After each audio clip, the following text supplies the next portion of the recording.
How's the steering so far? Real tight. Real tight? Yeah. How much play did you have before? Well, the steering wheel going on the road was like this. What?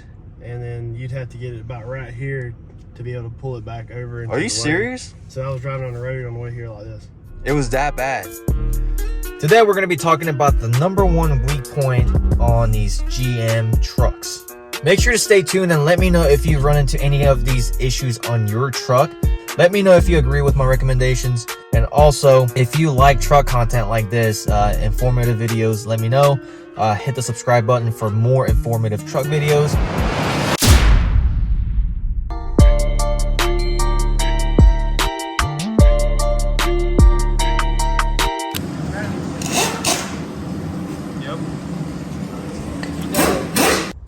In today's video, we're going to be talking about the #1 thing you should be replacing on your GMC and Chevy 1500 all the way to 3500.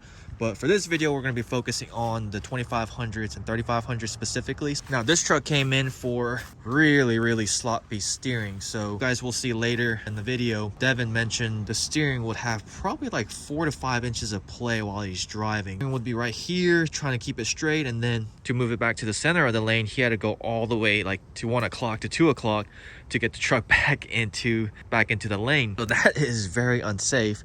And this truck only has 45,000 miles and the front end components were just really worn out. I thought GM hadn't fixed that issue because if you guys know, on earlier models like my LLY, basically like 2001 all the way to 2007, the front ends were just notorious for being loose. You always had to replace idler and pitman arm, and most of the times even the gearbox as well.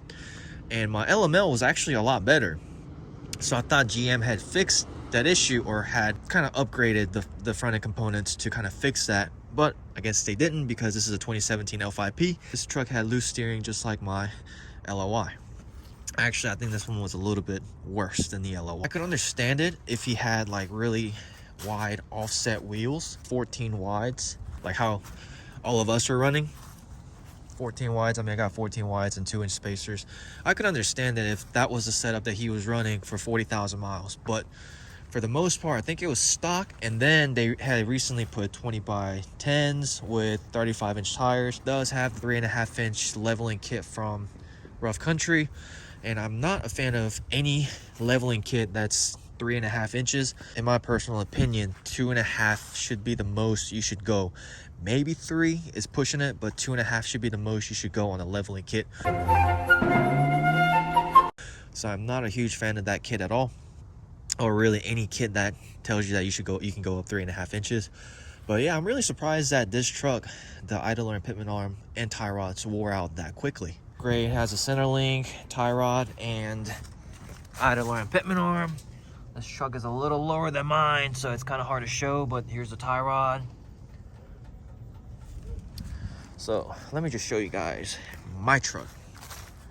For example, upgraded the tie rods to kryptonite tie rods for my truck, and while I was at it, I actually upgraded the whole idler and pitman arm. What I didn't do is I actually didn't upgrade the center link to kryptonite ones.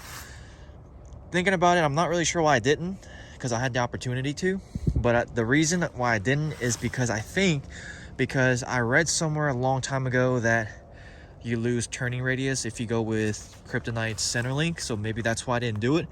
But it's not like it really matters because I don't get full turn out of this right now anyway, because it does scrub a little bit with 2-inch wheel spacers, so I get like 3/4 of a turn.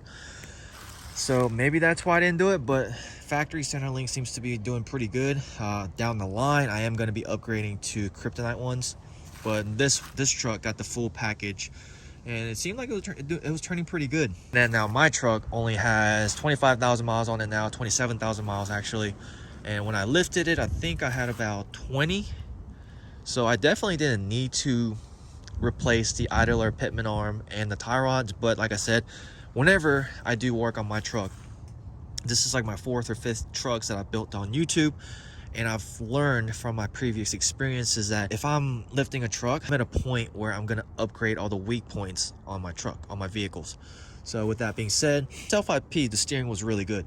But whenever I put the 9-inch McGaughy's lift on it, I took that as an opportunity to upgrade the weak points, so that way they are no longer the weak points. In order to do that, and in my opinion, you can't go wrong with Kryptonite, because I think Kryptonite makes the best front end components and they stand behind their work. And we actually just talked to Kryptonite for about 30 minutes to 45 minutes with an issue that we were running into while we were installing this, and they've been very helpful. We were sending emails back and forth, DMs on Instagram back and forth. They gave us a number that we can send pictures to via text messages. So they've been extremely helpful. Not only do they stand behind their product, but they also stand behind on helping you out. So, I mean, we've had really good experience with Kryptonite.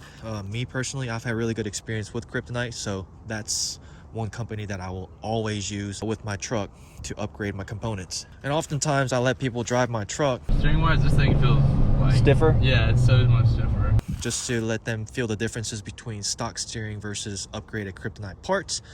And let me tell you guys, I've let Matt drive, I've let Junior drive, and they all have 2020 GMCs, and we all have big lift kits. Like mine's a 9-inch lift, Matt has a 9-inch lift, Junior has a 12-inch lift. So I let them all drive my truck, and I've asked them how my truck handles, and they said it handles better than stock because the steering is just that much tighter when you upgrade to Kryptonite components. Tie rods, for example. I'm going to show you guys the differences between Kryptonite tie rods and factory tie rods.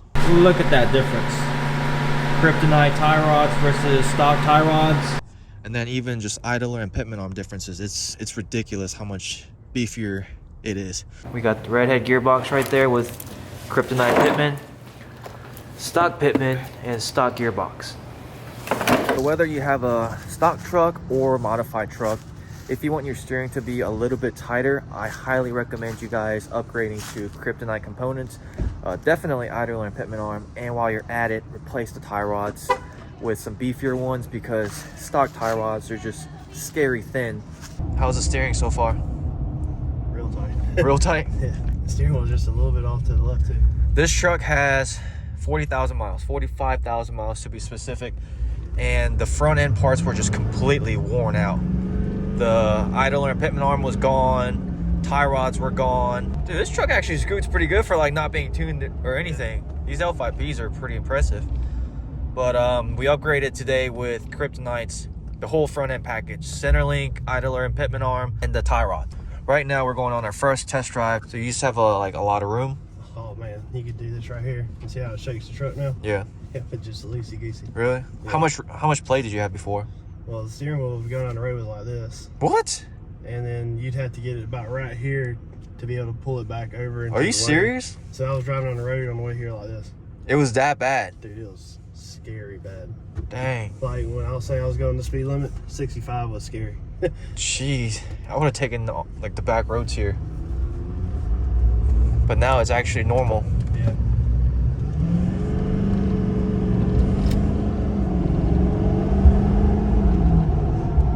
Oh yeah. This ain't no good. So for example, we are in my L5P. We're in my 2020 Duramax. Keep in mind I have 24x14s with 38 1550, also running 2-inch wheel spacers. So truck is, I would say technically like the setup is like 16 wide setup. So normally on that setup, steering would be pretty loose and you're kind of gonna have a hard time being in control of your steering just because how wide the truck is, and it's gonna groove the road and it's just gonna pull you left and right. But having upgraded components, like I am fully in control of my steering. My steering is super firm. It's not loose at all. It's actually way firmer than it was from the factory. Like I have no play at all. As you guys can see, if I go like this, you see my truck moving. My wheels and tires are moving instantly. It's just the Kryptonite parts make your truck that much firmer up front. And I'm trying to think like what other company is out there that would improve. So like on my last truck, I used Moog whenever I got new gearbox, and Moog made the Moog and redhead gearbox definitely tightened up my steering as well. But I definitely don't think Moog is an upgrade. For me, going with Kryptonite idler and pitman arm is an upgrade, especially on these trucks. I would say Moog is a pretty good replacement. If your factory one is worn out, then yeah, you can go ahead and replace your components with Moog, but I wouldn't replace my good factory idler and pitman arm with Moog. But to me, replacing my factory one with Kryptonite one was an upgrade. So that was one of the main reasons why I did it on this truck. But like I was saying, even if it's for a factory application, if you want tighter steering or if you want to upgrade your steering, in my opinion, Kryptonite is the way to go. Even if you need to replace your worn out steering, go ahead and upgrade to Kryptonite because the steering is going to improve. For most of us that like to modify our vehicles and go with bigger and wider setup, upgrade while you're at it. Also, another good way to tighten up your steering is if you don't want to replace your idler and pitman arm. My LML that I had, it was a 2011 LML. It had 175,000 miles. And for some reason, that idler and pitman arm was still really good. It was still firm. It didn't have any kind of play. And as far as I know, it was OEM. It was factory. Once I put bigger wheels and tires, I wouldn't say the steering was sloppy by any means because I had 14 wides. It was kind of catching the road a little bit. One of the things I did on that truck was instead of just replacing the idler and pitman arm because it was still good, I actually went and bought, back then it was Kryptonite. Kryptonite had an idler and pitman arm brace kit. So it was called the PISK, Pitman Idler Support Kit. The weird thing is they don't sell that anymore. And before on Kryptonite's website, it had like a fine print that said it was patent pending by Cognito or something like that. So I guess they had an agreement where Kryptonite could sell the kit on their website, but it is no longer available on Kryptonite's website. So I guess something happened. But what Kryptonite told me is that if you use their idler and pitman arm, their upgraded version, you don't need the support kit. So for me, that support kit on factory idler and pitman arm worked really good. I couldn't believe how firm my steering was. Actually, it kind of freaked me out the first time I drove it because the response was instant on the steering. So I was so used to kind of having to move it 2 to 3 inches before the truck would respond. But with the support kit, it was instant. And I was like, whoa. And it scared the crap out of me because it moved way more than I anticipated. Just wasn't used to that. And it took me a couple weeks to actually get used to that, get used to the instant response. And I let my girlfriend drive on the interstate and she realized how firm the steering was too. So I had really good experience with it, but I have read on forums that not everyone got the same results with the idler and pitman arm brace. So I'm not sure why they didn't get that same response I did, because I had really good luck with it and I would recommend it to anybody. So with that being said, let me know in the comments below if you've ever had the PISK and you weren't satisfied with it, because to me, it was worth every penny and it worked really good. So those are some of the ways you can tighten up the steering on your truck. You can definitely replace the idler and pitman arm, or you can get the support kit. Support kit is going to be a lot cheaper, but like I was saying, if you do have some miles on your truck, go ahead and replace it and upgrade. Yeah, we did put the Kryptonite tie rods on Ricky's truck as well. Like, comment, and subscribe.